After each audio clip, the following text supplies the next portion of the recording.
up, or can I just get a yes that you see my screen that says earning a commission residential listing agreement? Yes, I can see it, Simon. Yes. Wonderful. Thank you, team. I appreciate it.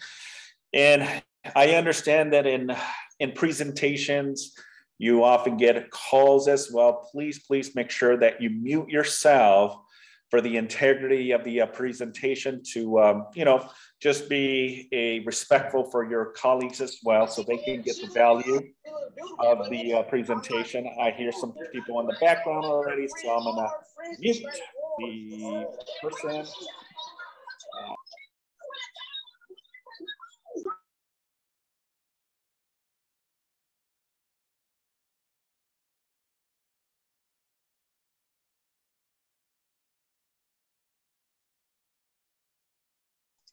Simon, you're muted. Thank you. Can you hear me now? We can hear you now. Yes. Okay. Yes.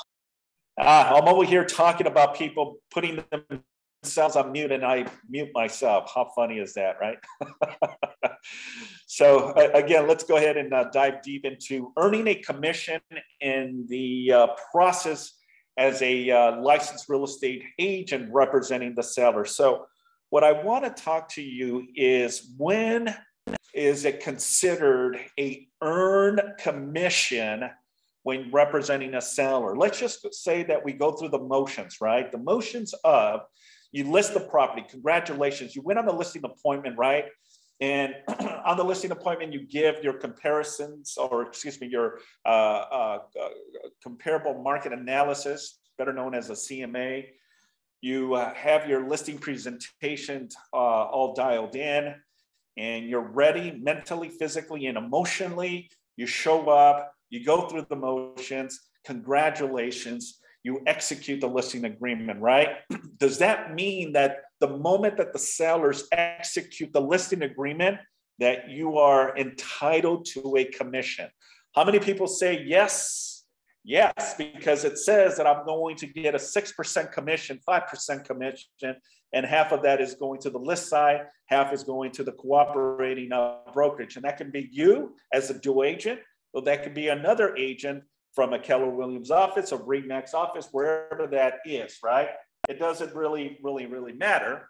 The question here is, once you execute the listing agreement, and let's say that the listing agreement is for 6 months, right? And you are getting a full commission of 6 total commission.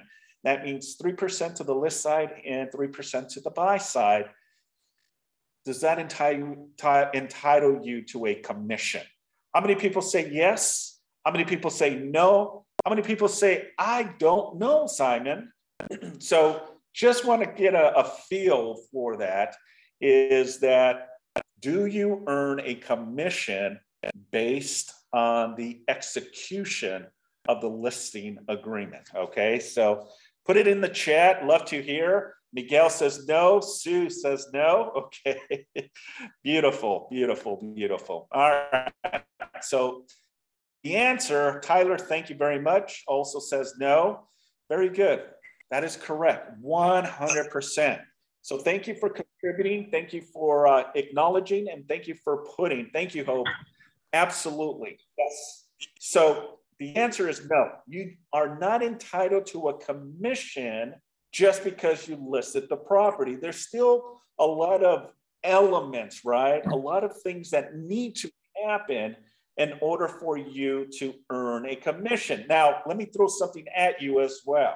What if you have the listing 30 days in, right? 30 days in, you're doing showings, right? You're doing open houses. You're promoting it on the multiple listing service, getting offers in, presenting these offers to your seller, and the seller is refusing to acknowledge or accept those offers. Please make sure to mute yourself. I hear people in the background. That's Teresa.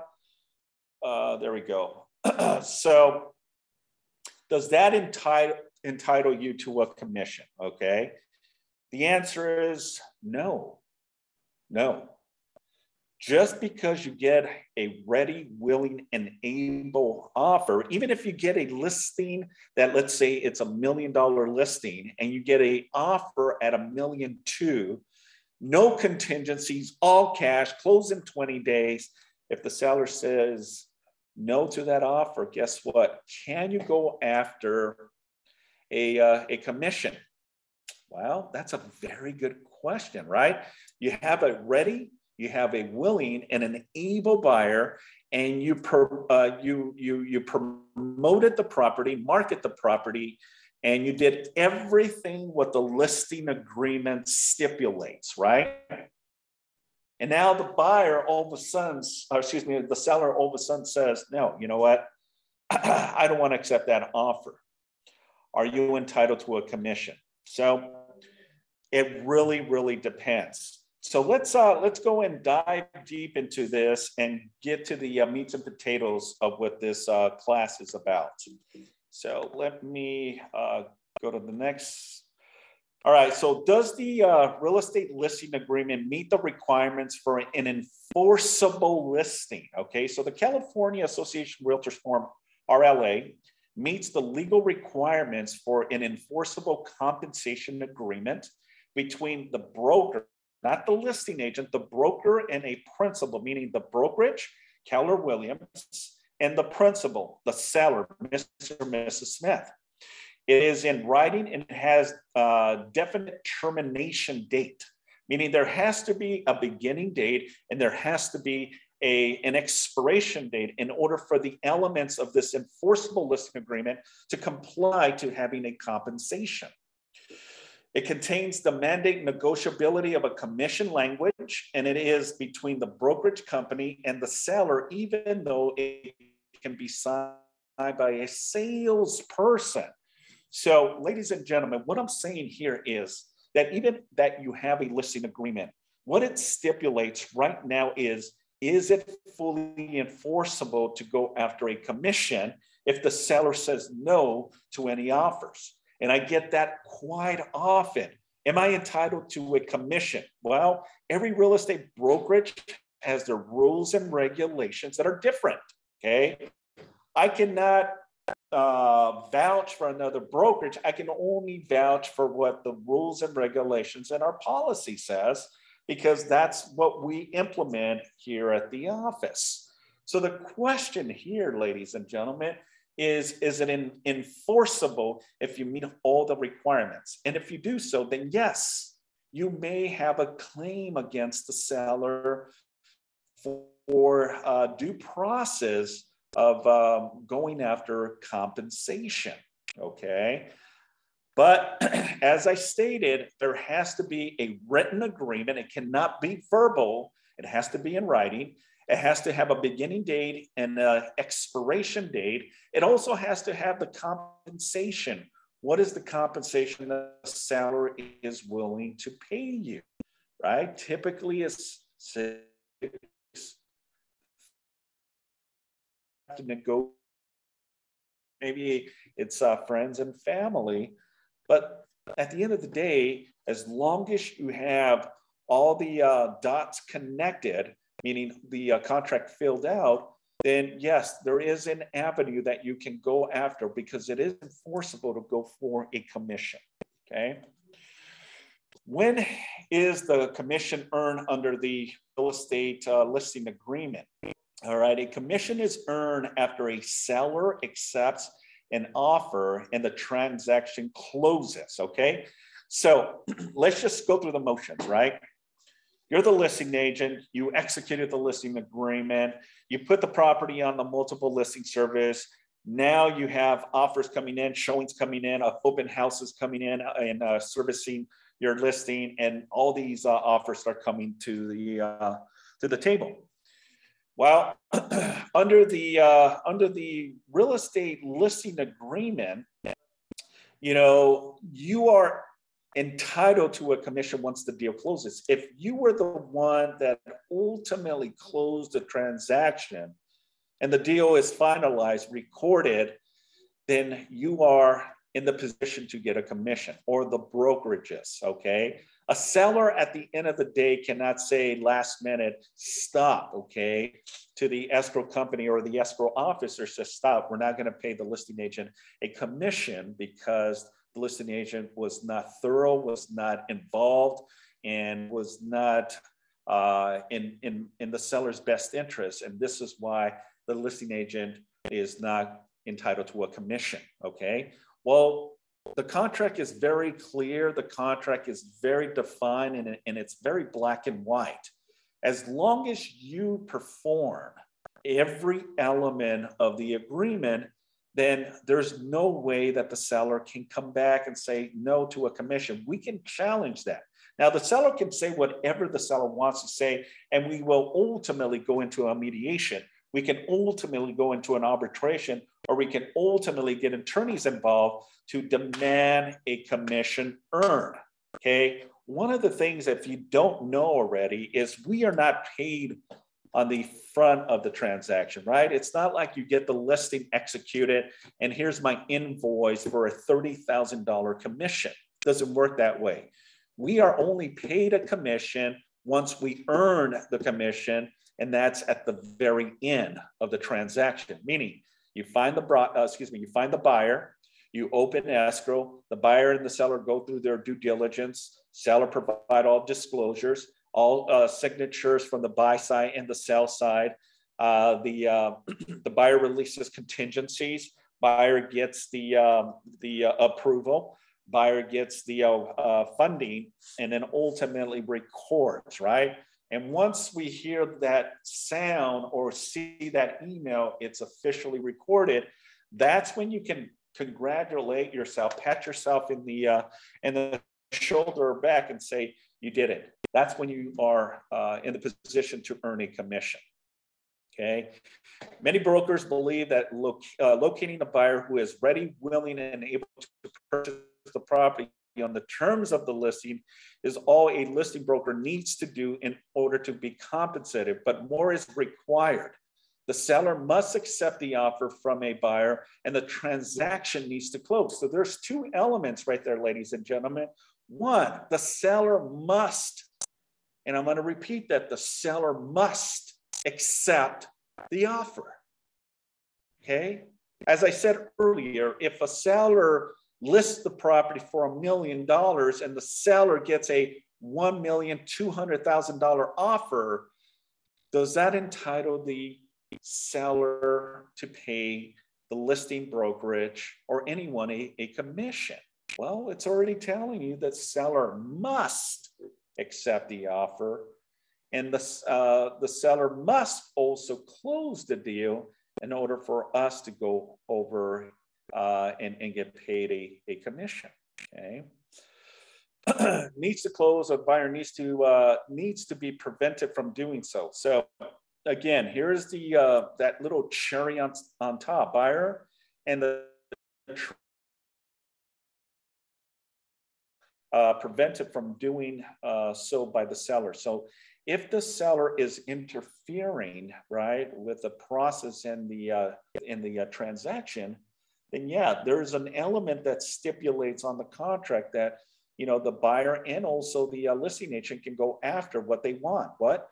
Well, the listing agent can go after a commission and the buyer can go after the property. And that's what we call a specific performance. What is specific performance? Well, it's when the buyer is forcing the sale of the property under the rules and regulations of the contract. And a buyer can unilaterally perform, have a presentation and force the sale of a property, okay?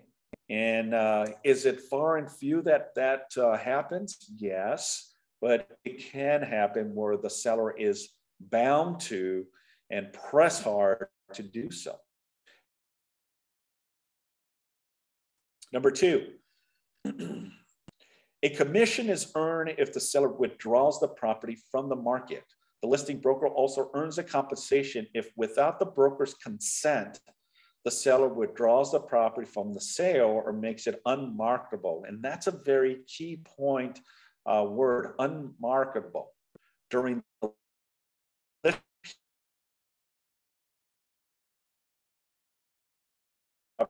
that is a breach triggering commission obligation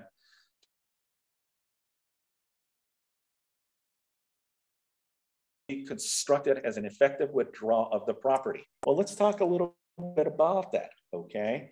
Because this is very, very good information. And that information is also on the RLA. It's on the residential listing agreement. If you really dive in deep and dissect the contract, you're going to see the language that we are talking about right from the agreement. So this information is pulled from the listing agreement, and it's very black and white, ladies and gentlemen, very black and white. Okay, a commission is earned if the seller withdraws. And let's go dive deep into this conversation. Is everything is peachy and fun, right? Everything is going well with the listing agent, and now the seller decides, well, you know what? I just not going to communicate with the listing agent anymore. I'm not going to communicate or talk or email or text with Simon, who's the listing agent anymore, right? Well, is the seller making it unmarketable or making it very difficult to sell the property? Yeah. What if the seller is not giving us the opportunity, right, to show the property, right? Well, part of the agreement that the agency disclosure says, and it's a very clear and very concise, it says that the seller will make the property accessible to anyone considering or making an offer. So if the seller is making it very difficult, well, that's another element of argument that now you can go after a commission. Now, can we force a seller to do anything? And the answer is no, we cannot. Okay, it's not like we can force the seller. But what we can do is go back to the contract and define and dissect what are the elements of what our position is and how we can earn a commission if we are doing everything in our power to service the client, but the seller and the client is making it very, very difficult. Okay. And these are, again, very good positions to understand. If they're not allowing us to take professional photography, if they're not allowing us to do an open house, if they're not allowing the buyer to do their inspections, right, their physical inspections. Because remember, at the end of the day, buyer has their due diligence period to do any and all inspections and come to a conclusion. Is this the property that they want? Or is this the property that they decided maybe not to go? And the buyer has the right to also ask for a request of repairs. And those three items of request repair can be, Mr. and Mrs. Seller, you know, we are giving you a list of things that we are asking for you to repair, asking for you to replace, asking you to give us credit, or asking to do a price reduction, right? Now, with that being said, the listing agreement also says that the seller is selling the property in its as-is condition. And where do you find that? That's right off the purchase agreement. There's a section on the RPA that says that the seller's property is being sold in its as-is condition, meaning that even though you may ask for a request for repairs, credit, or price reduction, the seller does not have to acknowledge that or give you a response. The seller can be completely silent for 17 days, right? And not respond to your request. And now you're tossing and turning. It's like, where do we go? Do we go on, or do we stop here and decide that maybe this property is not for us? And the buyer has the right to exit that as well. But in the elements of our position and when a commission is earned under the contract, these are some of the elements that we as real estate professionals can articulate and demand be paid a commission. And the last part of this presentation, it says, continuing refusing to accept full price offers might be construed as an effective withdrawal of the property, right? research, doing your homework, and looking at all the comparables, right? And it's very simple. You identify the property within a mile radius, and the last 90 days, you compare properties that are similar in characteristics, meaning square footage, lot size, bedrooms, bathrooms, year built. What are the upgrades the property has endured? And you base it on what other properties and similar characteristics have sold in the last 90 days. And if you don't find anything, then you broaden that you broaden that parameter a little bit more, maybe say 1.5 mile radius. Maybe instead of going 90 days, you'll go 100 or 4 months, and maybe something will pop up where now you can identify property that is close in proximity, similar in characteristics, that now you can use as a comp. Well, right now, if you're aware, it's still a frenzy out there. There's a lot of sellers that are getting multiple offers when they list the property. There's a lot of buyers that are still, with the high interest rates, they're still buying property. So it's great for sellers. It's great for listing agent. So are we going after market share?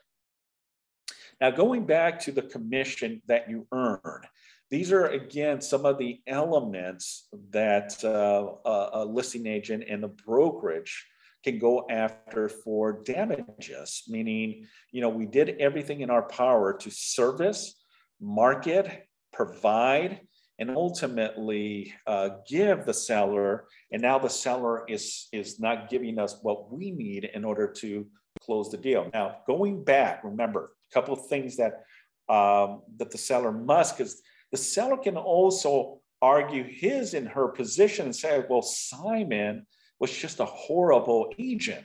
Simon did not provide me with the necessary documentations to understand the process. And now they can use that against us to say, well, this is the reason I decided to back out of the deal or back out of this contract, and therefore I don't want to proceed with this. Now, there's, again, many segues that can happen. More so, if the property is listed, if the property is in escrow, well, not just you have to answer to our demand, but now you may have the buyer to pressing as well the demand of close, because the buyer sold their property and has to vacate their home in the next week or so.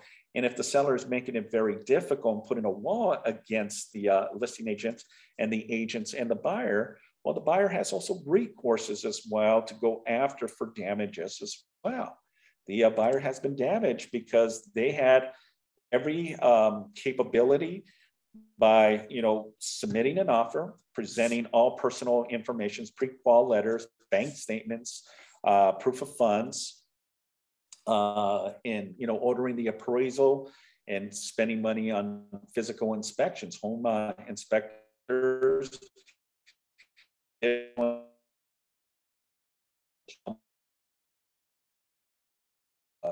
maybe a contractor, and all this costs money. And now the seller decides to stop communication or stop the process. Well, you know what? You're impacting, many people from the preceding process of closing this deal. Then we can all go after the seller for, commissions and also for the property itself. So I hope this kind of narrows the question is, when is the commission is earned?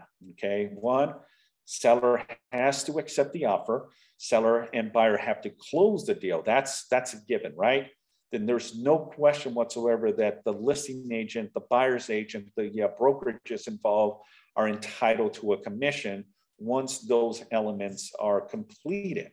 But now let's talk about, the seller's position of making it very difficult. They're not allowing us to see the property, or the buyer as well. They're not allowing us access to the property. They're not allowing the buyer to do their inspections as well.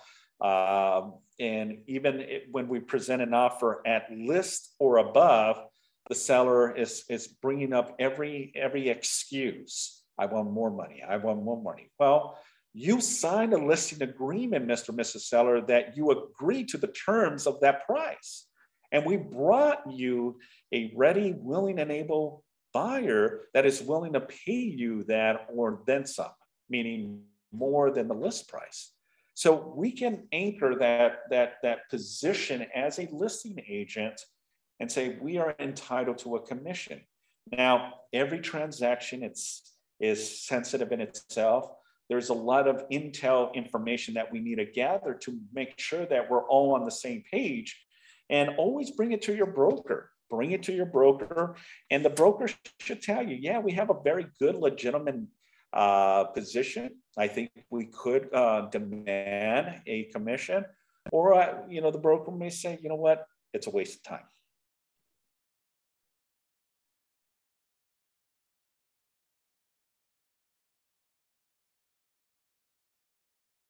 That sees the value in you and is willing to work and willing to pay you a commission. And again, it's weighing the scale of evidence. The more evidence you have, the better position you're at. The less evidence you have, well, the likelihood that you're going to win this case. And we can escalate it into a mediation. We can escalate it to an arbitration. But even so,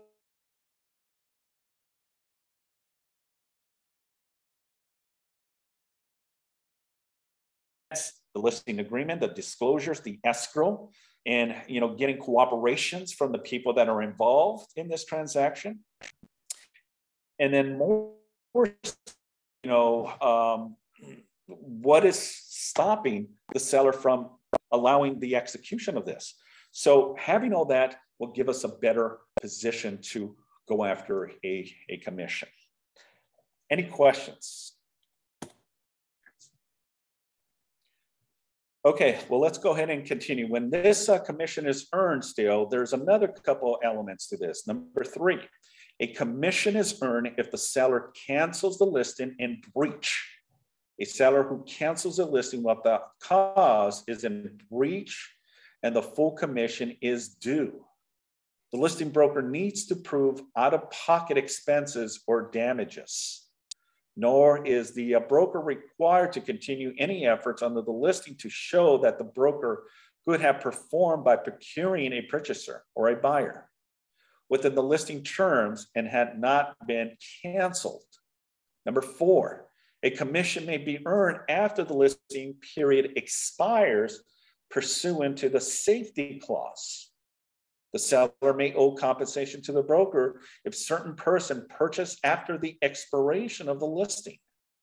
The provision is often called a safety clause or a protection clause.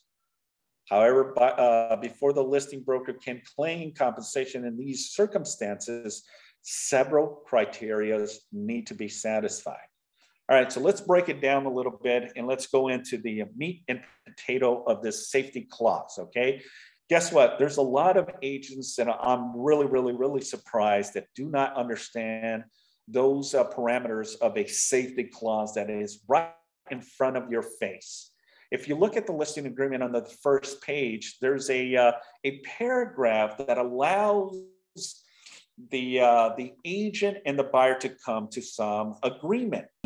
Now, the seller may modify that because they're assigning their seal of approval, okay? And if they're not approving the listing agreement, then there's no reason why the seller would execute a listing agreement. This is the negotiations period, okay? The listing agent presents, what they're planning to do to market the property, negotiate, and ultimately give them the highest possible price with the least amount of headaches to net them the most, right? That's typically what we do, is to service our clients. But also with that, the seller also has the right to say, yeah, no. Meaning, yeah, there's certain things that I agree with you, Simon, but there's certain things on the contract that I disagree. I want this adjusted. And that can be price, terms, and conditions, okay? And it's a back and forth. It's a tennis, ping pong, back and forth, until both the listing agent and the seller come to an agreement. And that could be price, right? Oh, Mr. and Mrs. Seller, based on the comparable market analysis that we've done, my presentation and looking at the multiple listing service, my opinion of the home where we should start is $1 million. And the seller may say, well, I disagree. I don't want to list the property for $1 million. I want to list the property for $1.1 million to start. Well, again, if you understand the elements of objection handlers, then you should be able to, come to a position of understanding your client's position, but also understanding why you feel compelled that $1 million is the listing price that we should start. Now, with that being said, folks, I want to also be very clear that even though we're giving what we call an opinion of value, right? It's an opinion. It's not set in stone, okay? Because it's not what my opinion of value is. It's not what the seller's opinion of value is. It's what the buyer is willing to pay at the end of the day. Because let's be honest to ourselves. Let's say we list the property, right, for $2 million, knowing that the property is only worth $1 million. What's going to happen? Well, if someone really, truly desires that property, maybe you'll get one that sticks. But let's be quite frank. Buyers are getting very sophisticated. Buyers are also very knowledgeable. Buyers are researching also and are getting their own thoughts and opinions. But at the end of the day, it's what the buyer is willing to pay for a property. They're the ones that are going to pay the mortgage. They're the ones that are going to be living in the property for 5, 10, 15, 20, or 30 years. So they're the ones that will ultimately make that decision. I'm just putting an opinion, and I'm acknowledging that by giving, comparables to the seller. And the seller either agrees or disagrees with that decision. Because I can tell you this too, folks, that I can get 3 licensed professional appraisers to go and evaluate the property, all with the same experience, 10 plus, 15 years plus. Guess what's going to happen? All 3 are probably going to come back with 3 different opinions of value. Okay? So I want you to understand that it's just a number at the end of the day. It's what the buyer is willing to pay for it that makes sense. Why do you think you list the property for $1 million, but you get 20, 30 offers? And now they're going over 200, 300,000 in certain market or in certain areas, I should say. Because supply and demand, right? What the buyer is willing to pay for the location, right? And for a lot of us, the location may be many things. The location may be, I want to be close to the ocean. I want to be close to a beautiful view. I want to see downtown Los Angeles. I want to see the South Bay. I want to see Catalina Island. Or I want to just people watch in front of my house. Or maybe it's the schools. I want to put my kids at a school that helps, an education, whatever that looks like, right? And for a lot of consumers, it is the area in their schools, okay? And that's why they're willing to pay premium, okay? Willing to pay premium because they know that this is the area that they truly, truly want to live, okay? And they're okay paying premium because they're in it for the long haul. Remember, at the end of the day, the way you provide value to your clients is show them the value. Well, Simon, what do you mean by show them the value?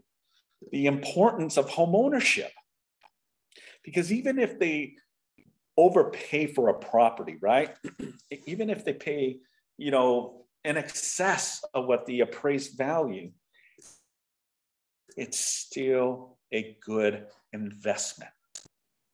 And it's still a great opportunity. Because if they're planning to live there for the long haul or utilize that in the near future as an investment property, then it's a win. Because one way or another, the mortgage will be paid off. And once that mortgage is paid off, it doesn't matter what you pay for. Appreciation is going to be there. Substantial equity on the property will be there. And then that's where you leverage yourself or your clients. That's how you need to approach these conversations. Now, I know I go a little off topic, but I just want to be crystal clear in the importance and how all this works. Okay. So going back to this section, commission is earned if the seller cancels the listing in breach, right? A seller who cancels the listing without cause is in breach. Yeah. So if there is no reasonable, right? No reasonable, and what can be reasonable? It really depends.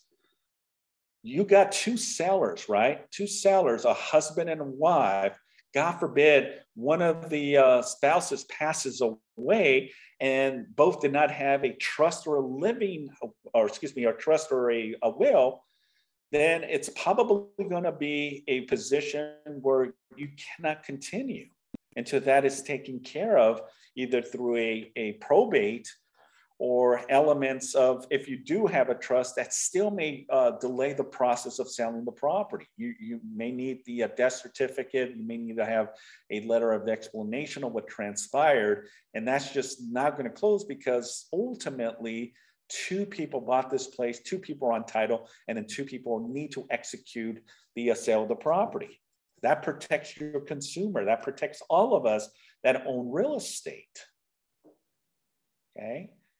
Now let's dive into the second part of what the procuring and the safety, procuring clause and the safety clause that we're talking about. On the first page, right in the middle of the listing agreement, it says the following, and I'm not going to read it verbatim, but it says that, you know, you have X blank time frame to provide the seller with a list of people. It's a list of whoever saw the property, whoever submitted an offer, okay, or whoever said anything regarding that property, and that buyer comes back after the cancellation or expiration, and you provide this provision list to the seller prior to the expiration and the cancellation of the listing, then you can go after commission. And this safety clause, it's a protection for the listing agent and the brokerage. Because in the past, we've had some sellers be very deceive it? No, what was the word I was going to use? Not working out of integrity, okay? Meaning, you know, they ended up finding a buyer and says, look, the listing is about to expire in the next couple of weeks. Let's hang in there. I know you saw the property. I remember you from the open house, or your offer was not considered, you know, but now, you know, the buyer and the seller got in cahoots together, right? And now they want to do a deal outside from paying a real estate commission, you know, because that can be a very substantial amount. And let's cancel. I got another agent that is willing to do it for, you know, a flat fee of $1,000. That's an example, right? Well, if you find out that that buyer who you showed the property, who had came into your open house, or who had submitted an offer, this is why paper trail, folks, is very, very, very important. Because, you know, now you can go back and say, look, X, Y, and Z went and saw the property. X, Y, and Z submitted an offer. X, Y, and Z inquired about the property. And if we can lock in that position of that person seeing, submitting, or even discussion of it, you may be entitled to a commission. And that's where the safety clause, the safety clause comes into play. Okay. Any questions regarding the safety clause?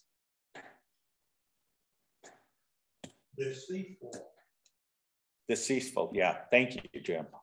Thank you. All right, so let's continue. So the number of days after the safety clause must be filled in. So again, folks, If you are not executing the listing agreement very thorough and including all the elements of what that agreement has for you, then you're going to be in a bad position. Meaning, if you do not put a time frame, and it can be 30 days, 60 days, 90 days.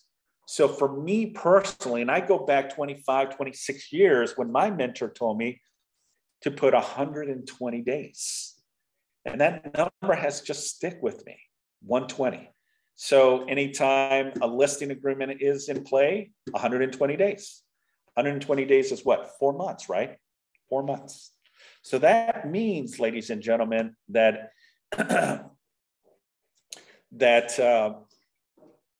if you get the listing and the seller decides to cancel or the listing expires, you want to, prior to that happening, provide this list of everyone that has seen the property. Then that gives you that safety clause for 4 months after it expires. So you might be out of the game. It might have been listed now with someone else, and that buyer comes back and buys this property, and you can verify that that's the person that was seeing the property, submitted an offer. You have the right to go after a commission. So how do you protect yourself, and how does the listing agent that takes that listing, because this can happen to you as well, folks. You can be in that position, especially like expired listings. Excuse me. Expired listings, you need to be asking those questions. Mr. and Mrs. Seller, I know that the property was listed about 30 days ago, and you told me that you were unhappy with it. But Mr. and Mrs. Seller, please let me know, was there any offers submitted? Yeah, there was. There was 2 offers that were submitted, and you have copies of those offers. Yes, I do have copies of those offers. Okay. Why are we doing this? Because you don't want to be in a position, and the seller doesn't want to be in a position to pay double commission. What we're doing is we're excluding those buyers from the listing, the current listing agent, from paying 2 commissions: the listing, the new listing, and the new brokerage and agent, plus the previous agent as well that was involved in the transaction, because then they're also be entitled to a commission. So I would be asking that, because what's going to happen is, one, the previous company and the agent may get wind of it and may want to go and challenge their procuring cost position and now go after the seller and also the real estate brokerage, even though we didn't have nothing to do with it. But they're going to say, well, you know what? We had a list. You were supposed to get this list, and the seller failed. So we want to go after, a percentage of your commission as well. And I've seen, ladies and gentlemen, where we have to give, something in order for this to be removed or, settled, basically. So be very, very careful when you're going after listings and sellers that have previously listed the property. Ask those questions. Do you have a list of people that have seen, submitted, or inquired about the property? And if the seller says yes, you want to put that on the listing agreement. These are the buyers that have looked at it. So you have that list in case these buyers come in, right? Then you'll know, shoot, this is the buyer that saw the property. I need to be aware and ultimately be cautious, because again, what can cause here is a dispute, a mediation, a possible arbitration, and then you get entangled in a long, tedious process. We just do not want to be in that position, okay? So going back, the blank line in the paragraph 382 to identify how long after the expiration of the listing period this rule applies must be completed at the time of the listing. If blank, a court would likely construct that the contract not intend to enforce that provision 100%. The prospecting buyer must be identified in the list of names delivered. The listing broker must provide a list to the seller of the prospecting buyer to be covered by the safety clause. And the list must be given to the seller no later than the date the listing agreement or extension expires. CAR form notice of prospecting buyer transfers. CAR form NPB may be used for this purpose. The prospecting buyer must have either physically entered or wrote an offer. The prospecting buyer who purchased during the safety period must have either physically entered and been shown the property during the listing period or submitted a signed executed offer during the time. So in essence, you know, these are the parameters that I want you to be very clear, folks, okay? That when you go after, especially an expired listing, you know, you want to protect yourself, but what if you were the listing agent that lost this, this property because the seller, one, decided to cancel this, and you were like kind of taken back. 2 months in on a 6-month listing, the buyer, the seller says, look, I'm just going to take it off the market. We just decided not to sell the property. And then you find out that the listing was closed or it's an escrow. Now we can go after compensation. And if you can find out, and it's happened in the past where a buyer does buy the property and they try to wiggle their way and hustle someone out of a commission. And, you know, the courts will see this as long as you have the paperwork and to identify your position. And it's very, very important that the listing agreement defines that of the time period.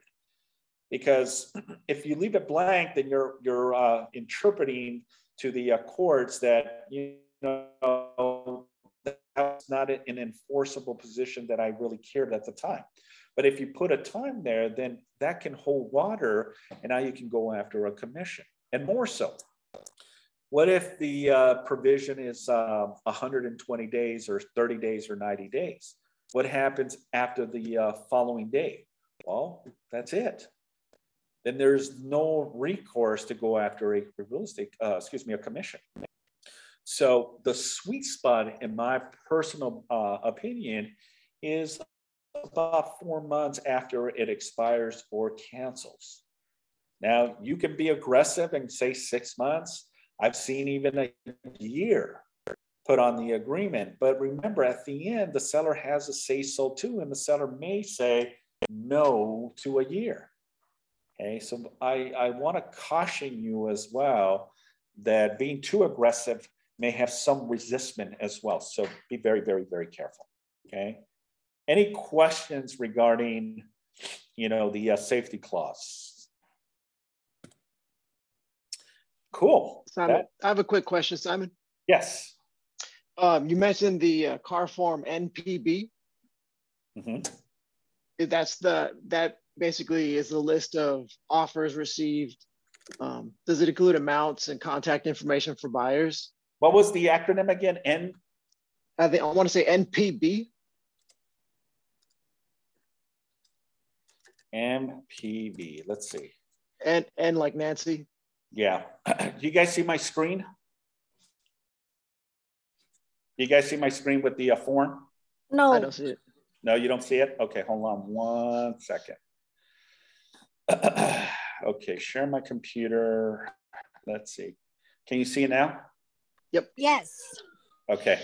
So here's the NPB. Nancy Paul Boy, okay? The notice of prospecting buyers and transfer. So notice of prospecting buyers.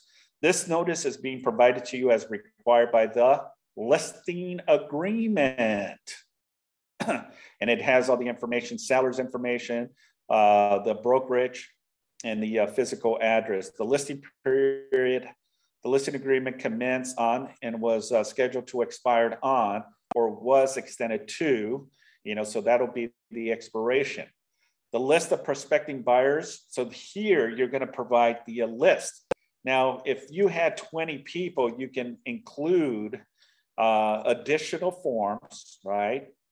Or you can include an addendum to this and include the names, the brokerage, the agents, and when those offers were those offers were submitted. Or if you have like a registry, right? When you're doing an open house, or even your lockbox. You know, if you use a Supra, it keeps a register stamp of any agent that went in there, right? Now, the only problem with that is we don't know who the buyer is. Because now, what if that buyer who submitted the offer, that buyer went and saw the property, but we never got an offer, but they come back and buy the property. Well, it's going to be very difficult to really, try to challenge that. But if there's a way and an avenue that by maybe an email that was sent, maybe you can be very proactive and say, please provide me with the buyer's name, right, as part of the appointment, just so that way you have transparency, and now you can add the agent and the brokerage and also who their buyer and client was, and now you can provide this list to the seller. Now, I also want to show you the listing agreement to the RLA. Okay, and what I was referring to is the section on the first page of the listing agreement. You guys see my, yes. Okay, thank you. All right, so this is the section that I'm referring to right here, folks. Is this section here. Section 3(2).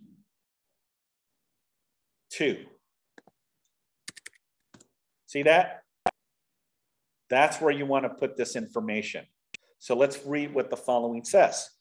If within blank calendar days, A, after the end of the listing period or any extension, or B, after any cancellation of this agreement unless otherwise agreed, seller enters into a contract to sell, convey, lease, or otherwise transfer the property to anyone, and they're saying prospective buyer, right? That list of people, or that person related entity, I, who physically entered and was shown the property during the listing period or any extension.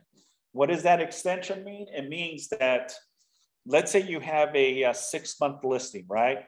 And then the seller and the agent yourself says, look, whatever happened. I know we're getting close to the listing expiring. I just need another 30, 40 days more. I think I have a buyer. Can you extend the listing for another 30 days? And if the seller says, yes, we can, then you're going to utilize the form MT. M as in Mary, T as in Tom. MT, which stands for modification of terms. The modification of terms allows you to extend the listing. It's not like you've got to redo a new listing agreement and spread the dates longer. No, it doesn't work that way. It's just a modification of terms. All you got to do is just one pager saying we're going to extend it till this date, and that covers you, okay? But this language right here, folks, is very, very, very important, because if you leave this blank, then you don't have any leg to stand. I want to be very clear on this. Put a number there, okay? It could be 30 days if you want. It can be 90 days. It could be whatever you want. Remember, at the end of the day, the seller has to execute this, right? Initial here, sign, before it's executed. The other thing that I want to make sure you're clear on is the commission, all right? If the commission is going to be a total of 6%, you're going to put here, right? So, or if it's going to be a flat fee, then you're going to put here if it's going to be a flat fee. Either or is perfectly fine, okay? So either it's a flat fee or a percentage, okay? Flat fee or percentage that you're going to put here. Now, the other thing I want you to understand too is section D as in David. All right. Do not leave this blank if your position is to put it on the multiple listing service. So what it says is the following. Seller has been advised of broker's policy regarding cooperation with and the amount of compensation offered to other brokers. 1, broker is authorized to cooperate with any compensation broker participates through the multiple listing service or services, better known as the MLS, by offering the MLS broker out of broker's compensation, okay, broker's compensation, which means this up here, right?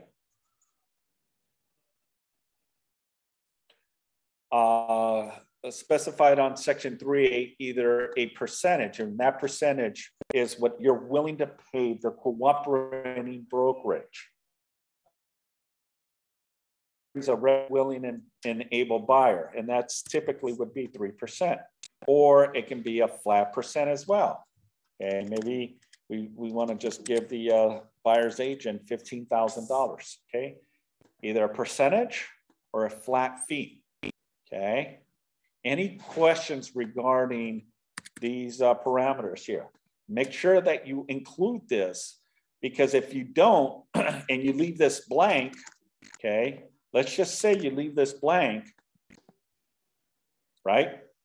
And you put it on the multiple listing service, the interpretation that the seller may argue here is, well, you didn't disclose how much you were going to compensate the buyer's broker's company. Therefore, that 6%, I want you to give them 5. All right. And because you did not emphasize that on the listing agreement, then you're putting yourself in a very not so good predicament. Okay. So I want to stress that, put the percentage. Typically it's 50% of the listing commission. Okay.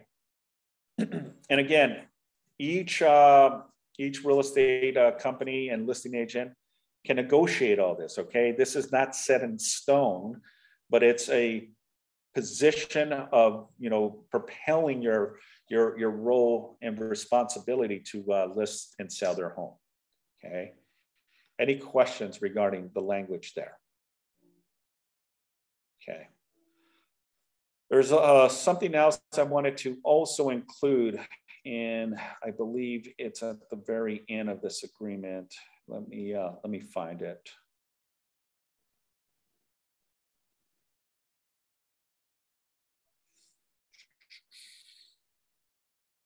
Okay, section paragraph 20, where it says management approval. Okay, a lot of real estate agents who list properties don't even know that this language, even though it's in black and white, does not know that this is part of the agreement.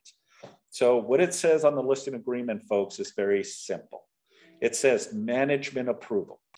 If an associate license, meaning associate broker or salesperson in a broker's office, Keller Williams, salesperson or broker associate, it defines it very clear, folks, enters into this agreement on broker's behalf, meaning you enter into a listing agreement and you're only willing to compensate, $5 as an example, or take the listing for $1 as an example.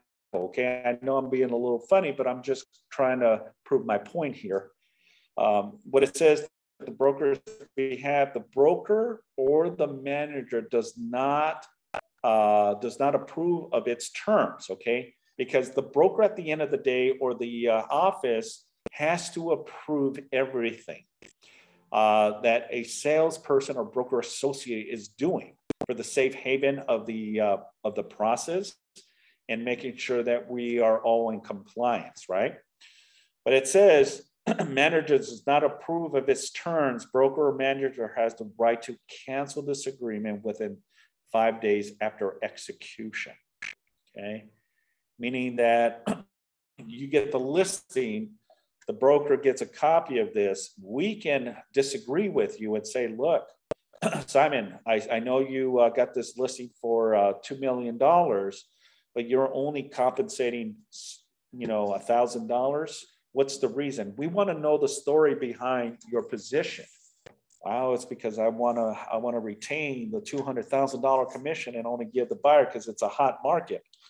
Well, unfortunately, based on this verbiage, the manager approves, the broker approves this, and basically says yes to the terms of the agreement, or can say, no, look, we got to play fair in this, flip the tables around. What if you were the buyer submitting an offer on this and you were only getting, you know, a flat fee? I don't think it's fair. You worked as hard as the listing agent. I think we need to revise that. Okay, I get your point, Simon. I'll go ahead and modify that. Okay, so that's what I, you know, want you to also understand, that just because you get the listing doesn't mean necessarily that it's within the standards of the broker manager approval. Okay, any questions?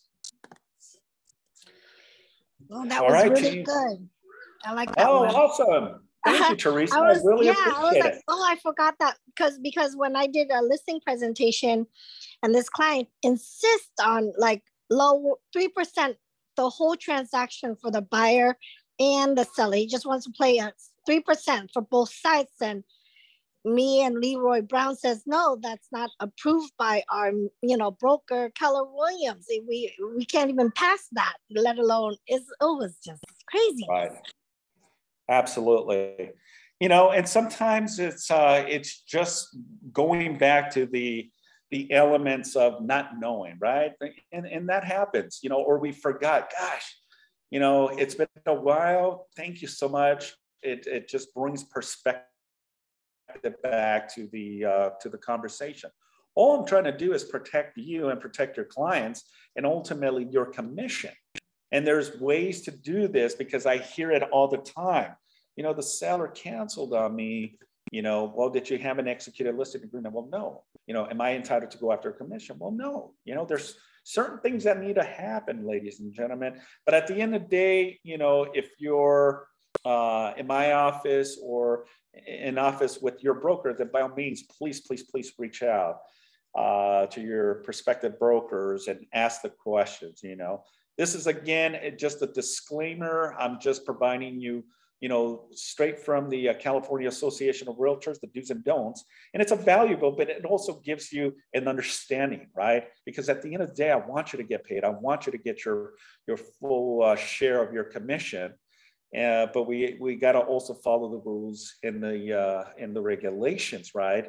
Regarding the proper documentation to protect you and also your client. So with that being said, I appreciate you. I know I went 10 minutes over my time, but I hope that this information was of value. And if you have any questions, reach out to me. I'll be more than happy to address any of your concerns, okay? Thank you all. Have a phenomenal afternoon. Be safe, and I'll see you on our next contract class. Take care. Thanks. Thank you, Simon. Thank you. Thank you.